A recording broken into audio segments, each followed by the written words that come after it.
pada hari ini? Nisa, Bu. Nisa kemana dia? Tadi ada kasih surat. Ada kasih surat. Mana suratnya? Ini. Berarti nggak jadi dia dibikin alfa ya, karena ada buat tugas. Coba ada buat surat. Siapa lagi? Ai, Bu. Ai? Alfa. Siapa lagi? Yang sakit ada? Iya, Bu. Siapa yang sakit kemarin udah sembuh? Udah, Bu. Udah datang dia ke sekolah? Udah, Bu. Oh iya. Udah sehat? Udah. Bu. Nah, baiklah kita langsung masuk belajar pada hari ini. Kita belajar akidah akhlak ya. Sebelum itu baca Al-Quran dulu, seperti biasa. Silakan dimulai dari Fadil. A'udzu billahi minasyaitonir rajim. Bismillahirrahmanirrahim. Wa idz qulna udkhulu hadhihi al-qaryah faqulu minha haitsu syi'tum ragadan wadkhulul baba sujjadan wa qulu hitatun naghfir lakum khatayakum wa sanazidul muhsinin. فبدل الذين ظلموا قولا غير الذي قيل لهم فأنزلنا على الذين ظلموا رجزا من السماء بما كانوا يفسقون. صدق الله العظيم. أعوذ بالله من الشيطان الرجيم. بسم الله الرحمن الرحيم. فإذ استسقى موسى لقومه فقلنا اضرب بعصاك الحجر فانفجرت منه 12 عينا قد علم كل أناس مشربهم كلوا واشربوا من رزق الله ولا تعثوا في الأرض مفسدين. صدق الله العظيم. أعوذ بالله من الشيطان الرجيم. بسم الله الرحمن الرحيم. وإذ قلتم يا موسى لن نصبر على طعام واحد فادع لنا ربك يخرج لنا مما تنبت الأرض من بقلها وقثائها وفومها وعدسها وبصلها قال أتستبدلون الذي هو أدنى بالذي هو خير. صدق الله العظيم. أعوذ بالله من الشيطان الرجيم. بسم الله الرحمن الرحيم. اهبطوا مصرا فإن لكم ما سألتم وضربت عليهم الذلة والمسكنة وباءوا بغضب من الله ذلك بأنهم كانوا يكفرون بآيات الله ويقتلون النبيين بغير الحق ذلك بما عصوا وكانوا يعتدون. صدق الله العظيم. Baik, minggu lalu kita belajar apa? Belajar SKI. Yang belajar akidah apa minggu lalu? Yang masih ingat pembelajarannya apa? Akhlak terpuji. Udah lupa kan? Apa saja akhlak terpuji? Terus apa lagi? Sahabat guru, sahabat Iya. Apa lagi? kalau menolong. Iya. Nah, itu tuh termasuk dalam surat apa aja? Ayat Al-Quran yang menjelaskan? Al-A'raf. Ya. Ayat 20. Enggak. Surat apa? Dia ada di surat pendek pilihan. Surat Al-Kautsar sama Al-Ma'un. Nah, udah lupa kan? Nah, jadi di sana contohnya dalam Quran surat Al-Kautsar apa? Contohnya berkurban. Nah, di sana salah satu bentuk kita saling berbagi kepada sesama manusia. Jadi itu juga berkesinambungan ayatnya dengan materi kita minggu lalu tentang akhlak terpuji. Nah, ada bikin tugas? Nah, silakan kumpul.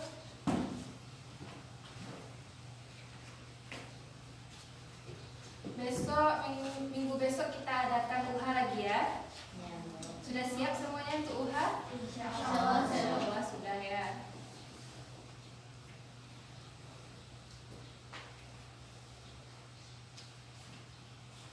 Nah, sekarang kita belajar materi akidah akhlak tentang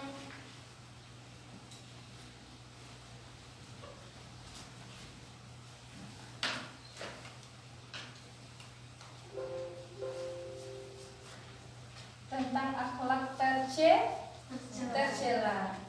Akhlak tercela itu ada 3, apa saja? Israf, takzir, bakhil. Nah, betul. Kita coba bahas satu-satu. Nah, yang pertama pengertian dari israf. Nah, silakan baca sama-sama pengertian dari israf. Melakukan sesuatu berlebih-lebihan atau melampaui batas. Nah, maksud dari pengertian israf melakukan sesuatu secara berlebih-lebihan atau melampaui batas. Maksudnya adalah kita melakukan sesuatu yang berlebih-lebihan, contohnya saja berlebih-lebihan dalam belanja, berlebih-lebihan dalam hal keuangan, berlebih-lebihan dalam makan dan minum. Itu adalah salah satu bentuk contoh dari israf. Nah, maksudnya di sini kita kaitkan melakukan sesuatu seperti makan atau minum secara berlebihan atau melampaui batas, itu termasuk salah satu akhlak tercela. Nah, itu yang dinamakan dengan israf. Nah, ibu sudah paham semuanya contoh israf? Sudah? Nah, yang pertama kita bisa kaitkan dengan berlebih-lebihan dalam belanja, berlebih-lebihan dalam makan dan minum, dan menumpuk-numpukkan lemak. Tahu kan bagaimana? Karena boros makan dan minum, lemaknya makanya besar badannya. Nah, itu karena salah satu contoh dari israf. Ya, bisa dipahami? Nah, ibu mau tanya, siapa yang mau sebutkan contoh lain dari perilaku israf yang ada di slide depan? Rahmi, silakan. Ya, contoh selain ini yang Rahmi temui. Kemarin pergi ke Jakarta sama Fadila saja. Iya. Habis itu Fadilanya beli jam kok, beli kalung, beli gelang, Ya. cincin, beli baju. Tapi nggak ada dipakainya. Contoh ya Fadil. Jadi berlebih-lebihan dalam berbelanja itu salah satu bentuk israf dalam lingkungan kita sehari-hari. Nah, Fadil telah maksudnya contoh ya Fadil. Nah, jadi si Fadil yang di dalam cerita si Rahmi berarti telah melakukan israf dalam kehidupan sehari-harinya. Mending disedekahkan uangnya kepada orang yang membutuhkan daripada membeli barang yang tidak kita pakai. Nah, perintah menghindari perilaku israf. Ini dalam Al-Quran surat Al-A'raf ayat 31. Nah, silakan buka Al-Quran surat Al-A'raf ayat 31. Nah, kita baca sama-sama ya. A'udzu billahi minasyaitonir rajim. Bismillahirrahmanirrahim. Ya bani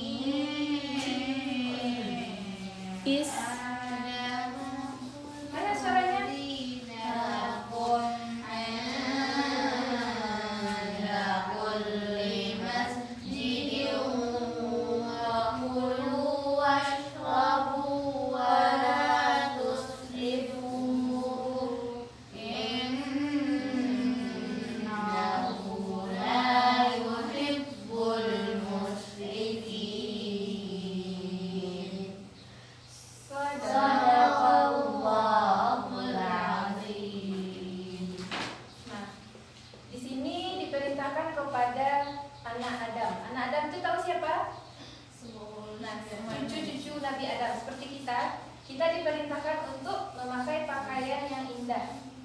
setiap masuk masjid. Nah, tadi ada kata-katanya wakulu washrabu. Wakulu dan washrabu ini makan dan minumlah. Makan dan minumlah. Wakulu washrabu wala tusrifu, dan janganlah berlebihan. Innahu la yuhibbul musrifin. Sesungguhnya Allah tidak menyukai orang-orang yang berlebihan. Nah, di dalam Al-Quran saja Allah sudah menjelaskan kalau Allah tidak suka orang-orang yang berlebih-lebihan. Termasuk ini makan dan minum, jangan berlebihan. Nah, sudah paham? Sudah. Ibu kasih waktu 2 menit untuk menghafal. Nanti ibu akan catat siapa yang tampil ke depan membacakan. Dari wakulu washrabu.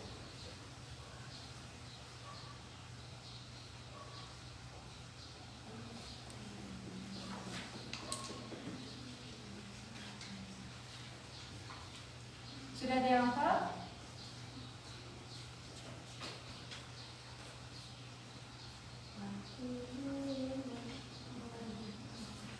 Yuk baca sama-sama.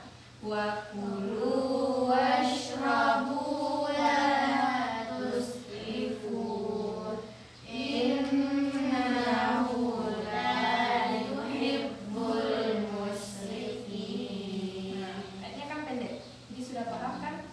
Coba dikaitkan dengan ayat yang sudah kita jelaskan tadi.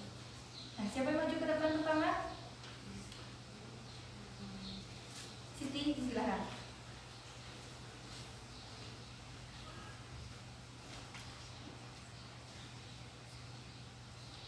Nah, silakan disimak ya. Ya, Siti silakan. A'udzu billahi minasyaitonir rajim. Bismillahirrahmanirrahim. Wa kulu washrabu wa la tusrifu innahu la yuhibbul musrifin. Nah, artinya Makan dan minumlah dan janganlah berlebih-lebihan. Sesungguhnya Dia Allah tidak menyukai orang-orang yang berlebihan. Shadaqallahul azim. tepuk tangan untuk Siti. Nah, siapa lagi? Ya, silakan Aziza.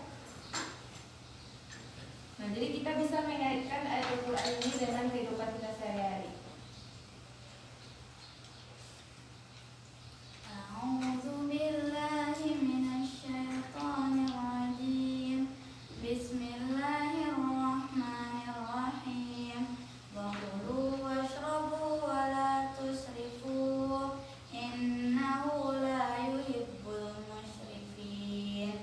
Artinya, makan dan minumlah dan janganlah berlebih-lebihan, karena sesungguhnya Allah tidak menyukai orang yang berlebihan. Terima kasih Aziza. Tepuk tangan. Nah, terima kasih ya. Nah, untuk yang lain nanti akan kita lanjutkan di akhir materi pembelajaran kita. Ibu akan tanya satu-satu apakah hafal ayat yang sudah kita bahas barusan. Nah, untuk Siti sama Aziza, terima kasih. Nah, untuk ayat selanjutnya nanti kita bahas tentang dampak negatifnya lagi. Dampak negatif dari perilaku israf. Israf apa tadi? Berlebihan. Nah, ini adalah beberapa contoh sifat dampak negatifnya. Yang pertama apa? Menumbuhkan sikap rakus. Kalau kita punya sifat israf, tentu kita punya sikap rakus juga. Makan terus kerjaannya, beli itu terus kerjaannya, tanpa henti-hentinya.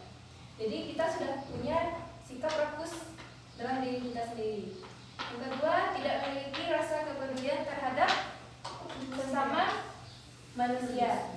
Nah, tentu saja kalau kita sudah berlebihan dalam membeli, berlebihan dalam makan untuk kepentingan diri kita sendiri, kita tidak ada rasa kepedulian kepada sesama manusia. Tentu saja kepada teman kita sendiri. Padahal kita punya pena banyak nih, tapi kita tidak peduli kepada teman yang tidak ada punya. tidak ada punya pena. Tentunya itu sudah salah satu dampak negatif melakukan israf. Nah, yang ketiga, menghalalkan segala cara untuk memenuhi kebutuhannya. Menghalalkan segala cara untuk dapat memenuhi kebutuhannya. Dia bisa jadi mencuri, bisa jadi apa lagi? Mencuri, merampok, dan menghalalkan segala cara untuk memenuhi kebutuhan yang dia inginkan. Barang-barang apapun yang dia inginkan pasti dia halalkan dengan segala cara. Nah, yang keempat, dapat mengganggu kesehatan jasmani dan rohani. Nah, ini juga dampaknya kepada diri kita sendiri. Jasmani dan rohani kita akan terganggu karena kita mempunyai sifat-sifat yang tercela seperti israf dan rakus tadi. Yang kelima, tidak disukai Allah. Tentu saja tidak disukai Allah karena di dalam Al-Quran saja sudah dijelaskan Allah tidak menyukai orang-orang yang berlebihan. Selanjutnya, menjauhkan diri untuk beribadah. Nah, menjauhkan diri untuk beribadah karena kita terlalu berlebihan dalam membeli, makan, dan punya sifat rakus tadi, kita tidak terpikirkan untuk memenuhi panggilan Allah. Makanya kita terjauh untuk beribadah kepada Allah. Selanjutnya apa lagi? Tabzir. Nah, tabzir secara bahasa sikap boros. Sikap melakukan sesuatu yang tidak bermanfaat atau menjadikan barang yang tidak bermanfaat. Nah, kalau dalam KBBI, berlebih-lebihan dalam menggunakan uang, barang, dan lain-lain. Ini hampir sama juga dengan israf tadi, tapi ini menyangkut dalam menggunakan uang, barang, dan sebagainya. Tapi biasanya contoh dari tabzir ini menggunakan uang, harta, dan waktu. Nah, sikap boros. Misalnya contohnya saja kita boros waktu. Kita seharian itu kerjanya malas-malas aja. Jadi itu gak ada waktu kita untuk memikirkan hal-hal positif untuk melakukan kegiatan kita sehari-hari. Jadi itu adalah satu bentuk contoh dari tabzir. Nah, siapa lagi mau menambahkan contoh dari sifat tabzir? Ya, silakan Siti. Contohnya dalam kehidupan kita sehari-hari. Suka membeli barang yang tidak terlalu berguna. Ya, nah itu adalah salah satu boros dalam menggunakan harta. Suka membeli barang yang tidak berguna, tidak terlalu berguna. Contohnya kita membeli, kita sudah punya HP, tapi kita beli juga HP untuk diri kita sendiri, padahal kita sudah punya HP. Mending kita beli barang-barang yang sangat membutuhkan untuk kita. Nah, sudah paham sampai sini? Sudah. Nah, ini perintah menghindari perilaku tabzir. Surat Al-Isra ayat 27. Nah, baca sama-sama. Bismillahirrahmanirrahim. Innal mubazzirina kanu ikhwanasy syayatin wa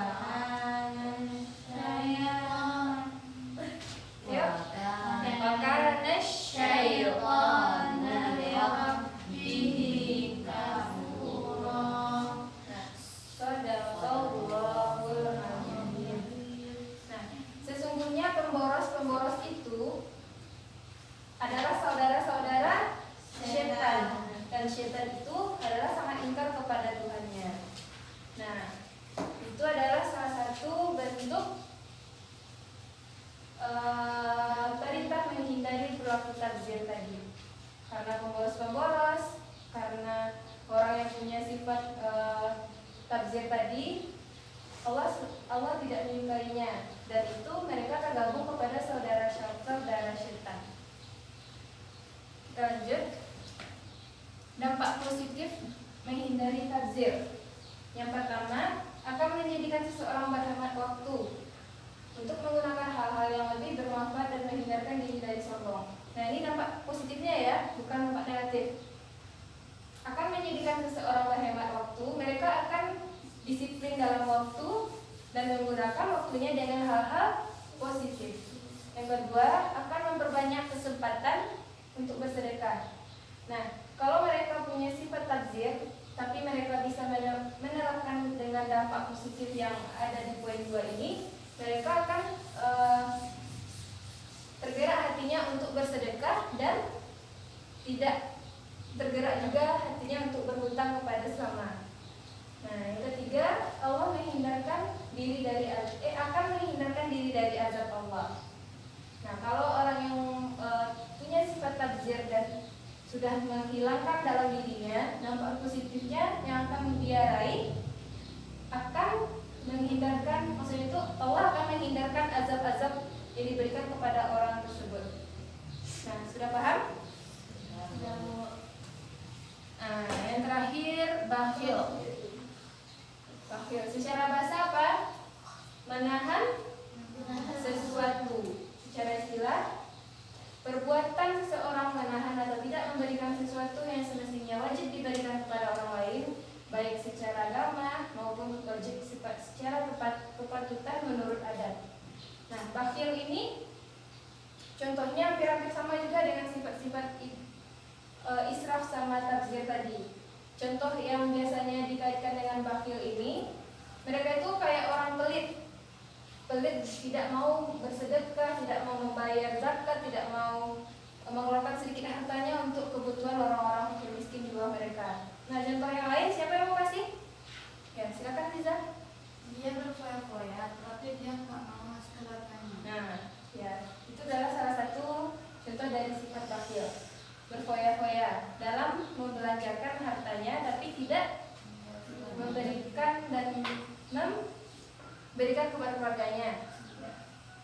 Dan contoh lain, mereka tidak mau ikut berkurban.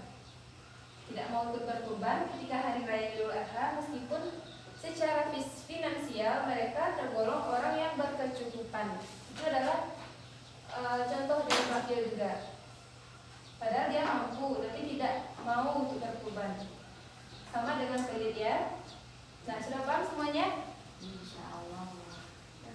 Nah, sekarang dampak negatif perbuatan bakhil. Dampak negatifnya akan sulit mendapat kebahagiaan. Tentu Allah akan menyulitkan siapapun hamba-hambanya yang mempunyai akhlak tercela. Salah satunya Allah akan memberikan kehidupan yang paling sulit untuk mendapatkan kebahagiaan bagi orang-orang yang punya sifat tercela seperti bakhil. Iya, Ziza? Ya. Jangan lama-lama ya. Nah, yang kedua, harta yang ditumpukkan tidak bermanfaat sekali di hadapan Allah. Nah, rugilah orang-orang yang punya sifat bakhil ini, karena dia sudah berusaha mengumpulkan harta-hartanya yang bergelimbang harta itu, tapi tidak ada manfaat sedikit pun di mata Allah. Nah, rugilah orang-orang tersebut. Jadi anak-anak itu semua jangan pernah punya sifat bakhil ini ya. Walaupun kita masih anak-anak, berbagi kepada sesama, berbagi kepada orang miskin, orang yang meminta-minta di tepi jalan, setidaknya kita punya uang 500, kita sedekahkan juga, ya. Yang ketiga, hina di hadapan orang lain. Nah, tentu kalau kita hina di hadapan orang lain, pasti orang berpikiran, padahal si A itu dia kaya, tapi dia nggak mau untuk berkorban. Nah, jadi dia sudah digolongkan seperti orang yang hina di hadapan manusia. Tidak hanya Allah saja, tapi di kalangan manusia. Dan keempat, hartanya tidak bermanfaat karena hartanya hanya ditujukan saja. Hampir sama dengan nomor 2 ya. Cara menghindari bakhil. Nah, kalau kita punya sifat bakhil, kita coba perlahan-lahan. Yang pertama, sabar dengan sikap sederhana. Walaupun berat untuk bersikap sederhana, tapi kita harus coba bertahap-tahap. Yang kedua, menerima terhadap apa yang dimiliki. Kalau kita punya apa ya contohnya? Nah, kalau kita punya pensil, nah kita pakai, kita pergunakan aja itu. Jangan sampai kita iri dengan pensil mewah yang diberikan orang tua temannya gitu kan. Jadi kita terima aja apa yang ada kita punya. Yang ketiga, banyak mengingat kematian. Nah, kadang karena kita terlalu pelit, kadang kita terlalu mengumpulkan harta, kita lupa akan kematian. Nah, sekarang kita harus banyak-banyak mengingat kematian, karena kematian itu belum tentu kapan datangnya, apakah nanti, besok. Nah, jadi kita nggak tahu, makanya kita harus hindari sifat-sifat yang ketiga ini. Yang keempat, merenungkan terhadap orang-orang kaya yang meninggal. Nah, anak-anak ibu semua pasti pernah lihat orang kaya yang meninggal. Pernah. Nah, dia punya mobil, punya rumah, punya segalanya yang ada di rumah itu. Apakah dia bawa mati? Tidak kan? Nah, kan rugilah bagi orang-orang kaya yang dia meninggal duluan, padahal harta itu banyak di rumahnya, tapi tidak dibagikan kepada fakir miskin. Setidaknya dia bersedekah, berinfak, atau menyisihkan hartanya. Yang kelima, memohon pertolongan kepada Allah. Nah, kita juga harus berdoa, rajin sholat, agar Allah membantu dan memudahkan segala urusan kita. Nah, mungkin sampai ketiga materi kita pada hari ini sudah tuntas kita bahas. Nah, anak-anak ibu semua sudah paham? Insya Allah, Bu. Nah, untuk tugas ibu akan kasih kepada ketua kelas nanti ya. Ini ada sebuah video nantinya akan diputarkan, nanti dibahas dan disalin di flash disk ketua kelasnya ya. Nanti ditonton bersama-sama. Nah, coba dicari apa-apa saja apa-apa saja contoh dari sikap israf, tabzir, dan bakhil tadi. Jadi dia ada bagian-bagiannya itu, nanti dibikin tabel ya. Sudah paham tugasnya? Sudah. Nah, kita tutup saja pembelajaran kita pada hari ini dengan membacakan Alhamdulillahirabbil alamin.